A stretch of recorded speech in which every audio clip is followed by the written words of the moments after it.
It's a fact. Shit happens. And in this case, it began in my shower. I heard a bubbling sound from the bathroom. When I investigated, I saw this. Pew! Clearly, I needed to call a plumbing company. For about $100, they came out to clear the pipes with a snake. But a bigger problem was discovered.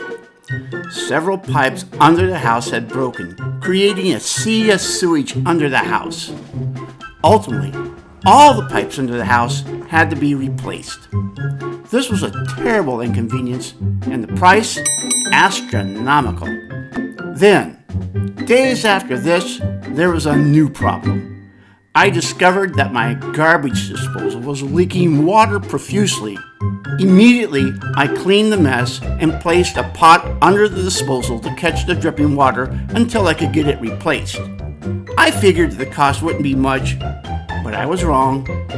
From 3 plumbers, I got 3 quotes: $1,500, $600, and $400. For me, outrageous. The choice was simple: do it myself.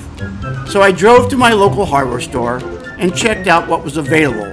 There was a wide range of models and prices. I chose to go with the Badger 500, the same make and model which had been previously installed. Then I asked a friend to install it for me. He's a handyman, and I paid him for his time. An hour and a half later, it was all said and done. Unfortunately, trouble often comes in threes. In my case, it was the shower control valve. It wouldn't completely shut off. But that is another video.